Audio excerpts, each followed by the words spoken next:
ఢిల్లీలో వాయు కాలుష్యం డేంజర్ బెల్స్ మోగిస్తూనే ఉంది. దేశ రాజధానిని పొగమంచు కమ్మేసింది. Central pollution control board data ప్రకారం ఉదయం 9 గంటల సమయంలో వాయు కాలుష్య నాణ్యత సూచి 376గా నమోదైంది. ఉష్ణోగ్రత కనిష్టంగా 10.2 డిగ్రీల సెల్సియస్గా నమోదైంది. ఈ వింటర్ సీజన్లో ఇది అత్యల్ప ఉష్ణోగ్రతని భారత వాతావరణ కేంద్రం తెలిపింది.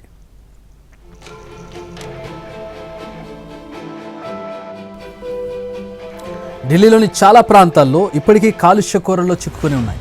ఆనంద్ విహార్లో ఎయిర్ క్వాలిటీ ఇండెక్స్ 410, అశోక్ విహార్లో 418, ద్వారకా సెక్టర్ 8లో 401గా ఉంది. అలాగే మున్కాలో AQI 413గా నమోదైంది. మయూర్ విహార్, కాళింది కుంజ్, ఇండియా గేట్తో పాటు చాలా ప్రాంతాలను పొగమంచు పూర్తిగా కమ్మేసింది. ఆ ప్రాంతాల్లో గాలి నాణ్యత బాగా క్షీణించిందని పొల్యూషన్ కంట్రోల్ బోర్డు తెలిపింది. పెరుగుతున్న వాయు కాలుష్యం, పడిపోతున్న ఉష్ణోగ్రతలతో హస్తిన ప్రజలు ఇబ్బందులు పడుతున్నారు. ఇప్పటికే స్కూల్స్ మూసేసి ఆన్లైన్లో క్లాసులు కొనసాగిస్తున్నారు.